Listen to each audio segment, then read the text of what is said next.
할렐루야. 2024년 9월 4일 수요일 가정에서 함께 드리는 새벽 예배 자리로 나오신 모든 동양선교교회 성도님들을 주님의 이름으로 환영하고 축복합니다. 이 시간 우리의 신앙을 함께 고백하며 예배 자리로 나아갑니다. 나는 전능하신 아버지 하나님 천지의 창조주를 믿습니다. 나는 그의 유일하신 아들 우리 주 예수 그리스도를 믿습니다. 그는 성령으로 잉태되어 동정녀 마리아에게서 나시고 본디오 빌라도에게 고난을 받아 십자가에 못 박혀 죽으시고 장사된 지 사흘 만에 죽은 자 가운데서 다시 살아나셨으며 하늘에 오르시어 전능하신 아버지 하나님 우편에 앉아 계시다가 거기로부터 살아있는 자와 죽은 자를 심판하러 오십니다. 나는 성령을 믿으며 거룩한 공교회와 성도의 교제와 죄를 용서받는 것과 몸의 부활과 영생을 믿습니다. 아멘. 참 좋으신 하나님 아버지 감사합니다.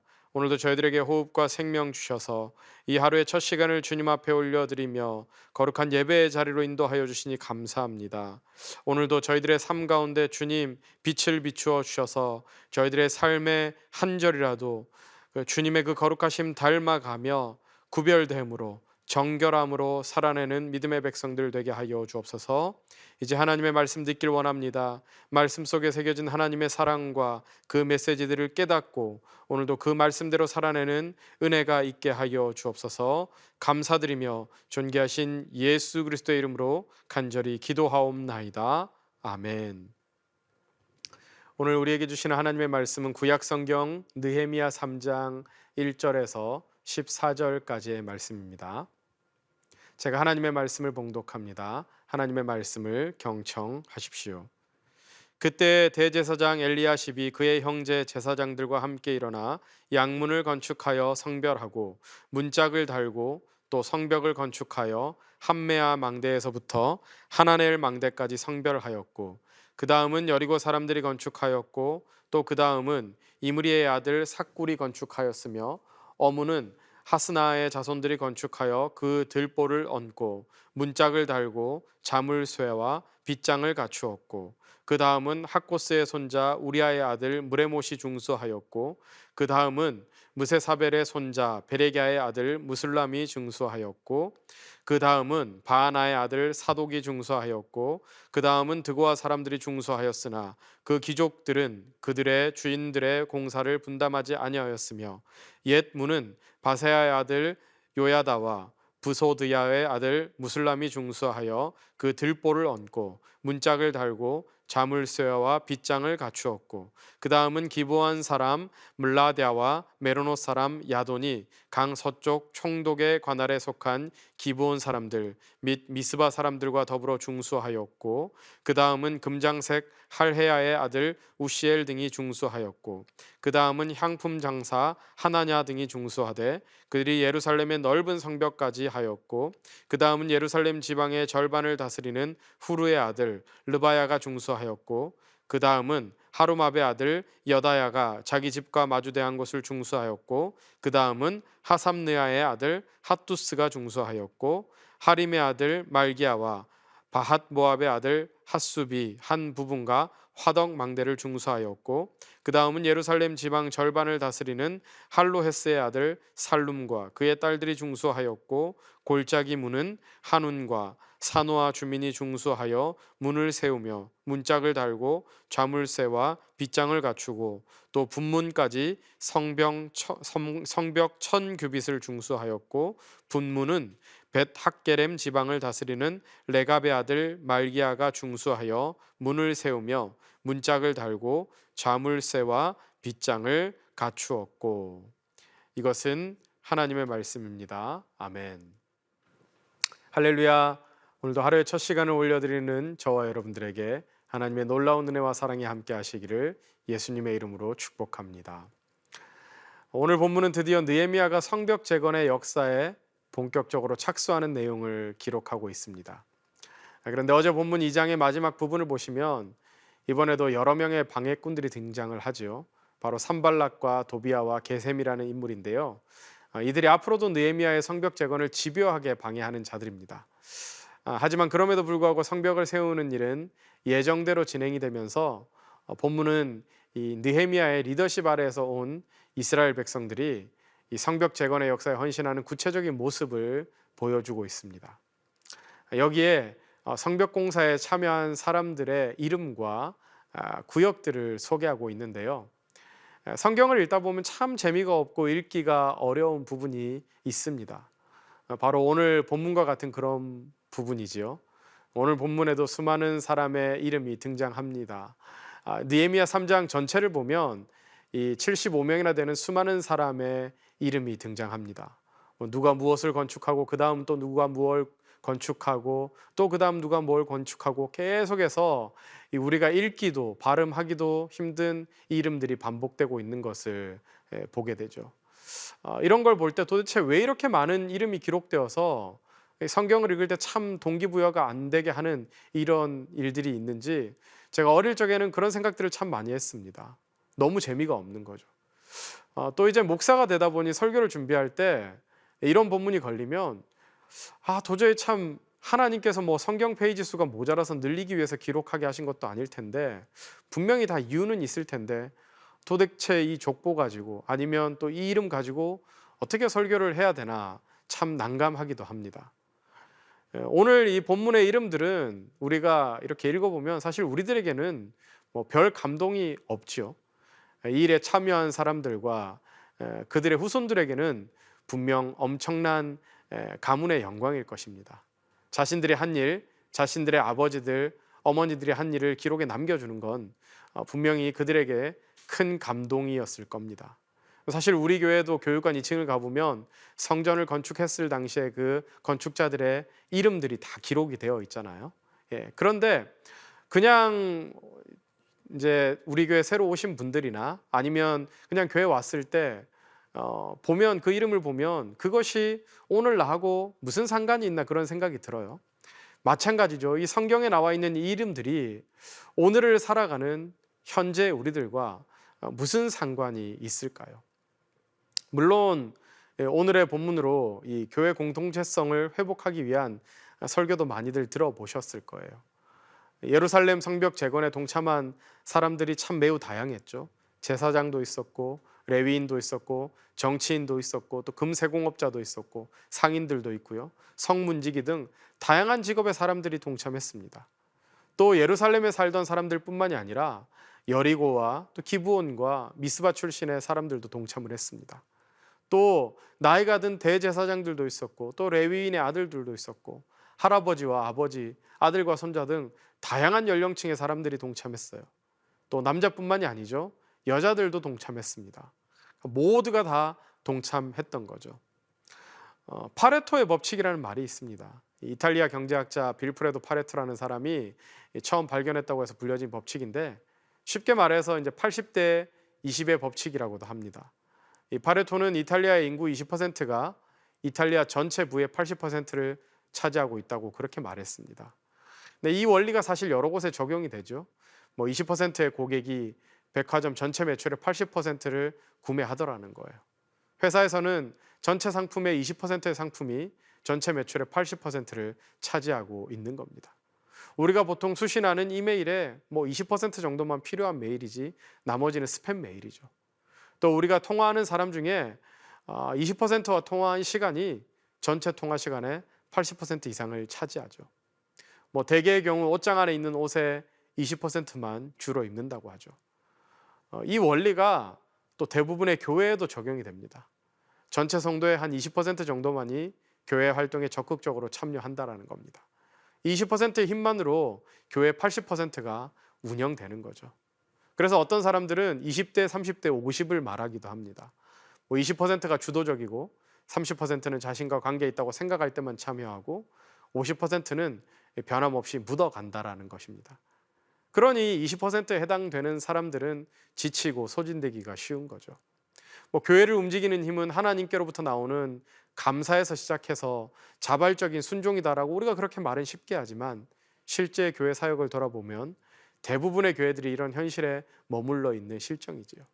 그래서 이 본문으로 교인들에게 우리가 함께 교회를 세워나가자라고 도전하면서 많은 부분이 성벽 재건, 성전 재건에 대해서 온 교인이 함께 주님의 몸된 교회 공동체를 세워나가야 된다. 그렇게 도전합니다. 그런데 저는 오늘 본문을 묵상하면서 이게 교회 공동체에도 아주 중요하지만 우리 그리스도인으로서의 한 사람, 그 삶에 어떠한 교훈이 있을까를 생각해 봤을 때 유독 한 구절이 눈에 들어왔습니다. 그건 바로 본문 14절인데요. 우리 함께 이 본문 14절 말씀을 한 목소리로 읽어보겠습니다.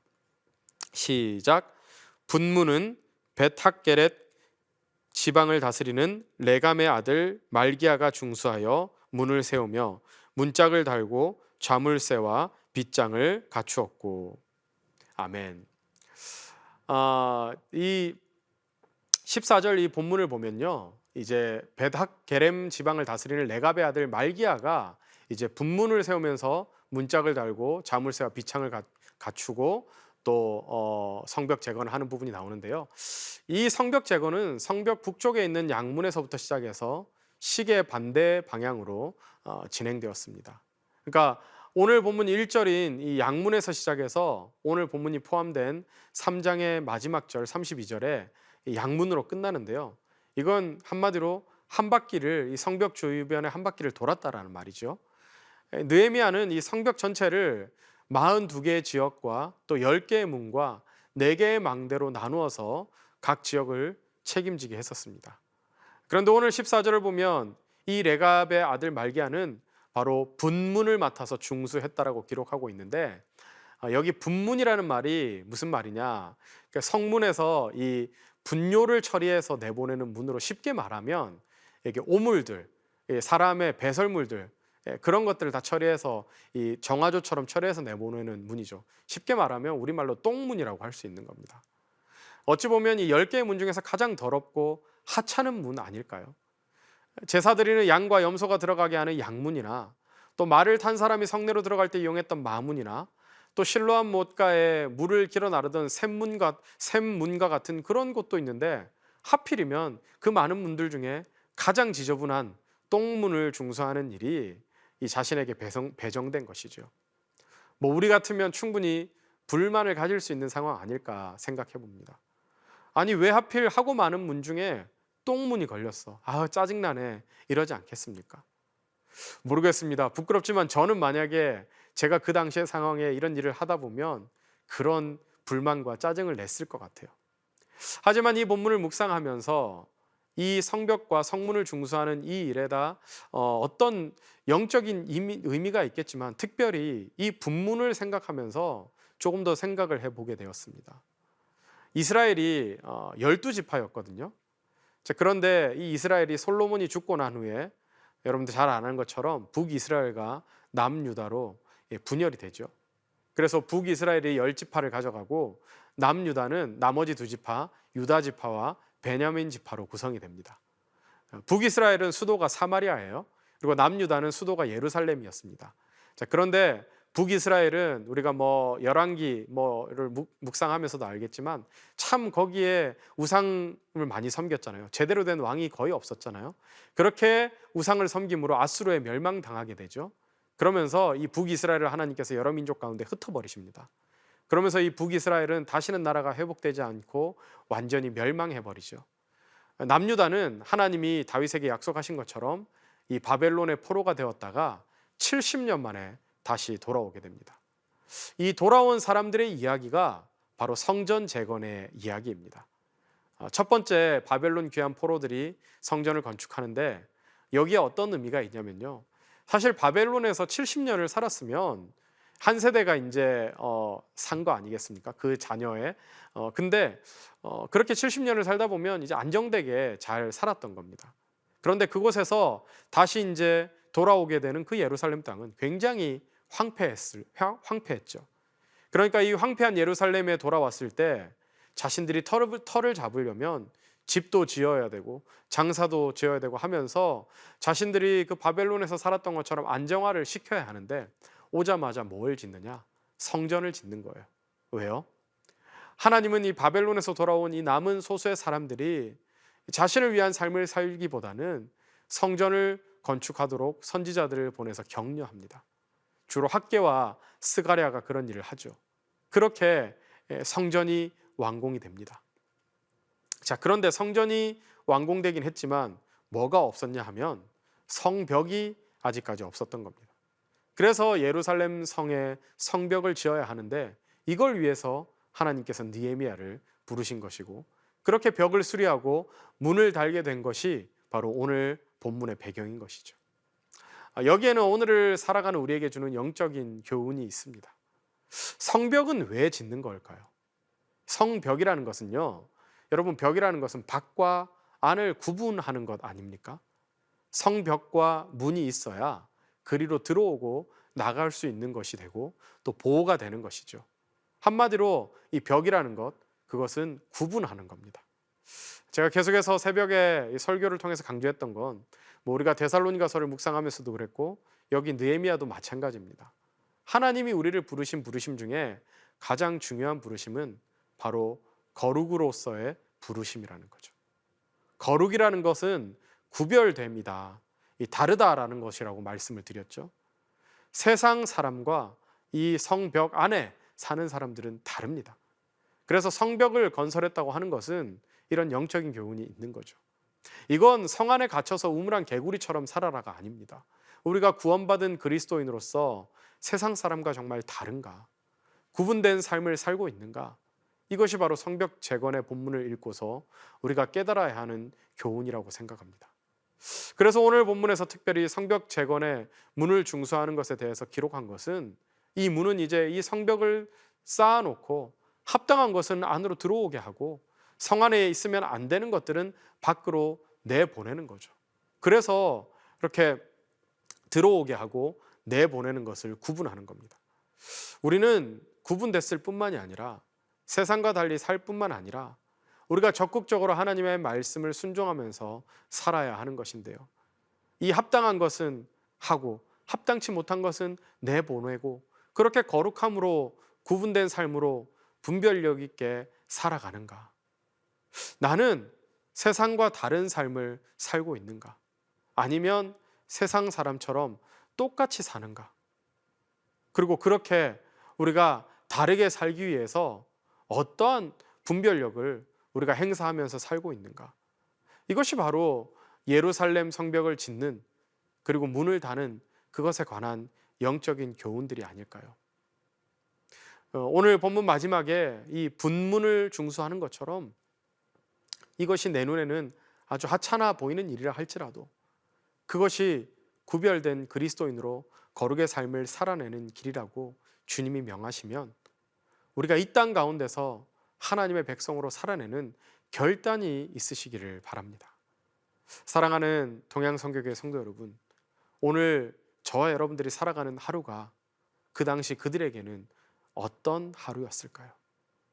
느헤미야를 비롯해서 그때 성벽 재건의 역사에 참여했던 이스라엘 백성들, 아직까지도 도래하지 않은 그 미래의 하나님 나라를 바라보면서 하나님, 우리는 이 땅에서 영원히 하나님의 백성으로 살고 싶습니다 라는 그 신앙 고백 가지고 하나님의 백성으로 살아가면서 그렇게 성벽을 중수했을 것입니다. 오늘 하루 저와 여러분들의 삶도 그랬으면 좋겠습니다. 우리가 종말론적인 신앙 가지고 하나님의 나라를 바라보면서 우리가 하나님이 주님이 그 임재하시는 그날까지 우리 삶의 자리 가운데 이 거룩의 삶을 지켜내면서 하나님, 우리가 이 땅에서 살면서 하나님 나라 앞에 살아가는 그날까지 그 나라에서도 하나님의 백성이 되고 싶습니다라는 결단과 소망 가지고 이 세상에서 우리가 믿음으로 사는 자들이 되어야 하지 않을까요? 오직 하나님 나라에 속한 백성들답게 오직 하나님의 나라를 위해서 헌신하는 주님의 사람들이 되어야 하지 않겠습니까? 오늘 주신 말씀 다시 한번 우리가 기억하고 묵상하면서 나는 과연 이 땅에서도 하나님 나라의 백성으로 살고 있는가? 장차 도래할 영원한 하나님 나라에서 하나님의 백성으로 살고 싶은 그 소망과 기대를 가지고 하나님의 나라를 위해서 헌신하고 있는가? 그렇게 돌아보시는 복된 하루의 삶을 사는 저와 여러분들이 될 수 있기를 예수님의 이름으로 축복합니다. 함께 기도하도록 하겠습니다. 하나님, 오늘도 말씀을 통해서 깨닫게 하시니 감사합니다.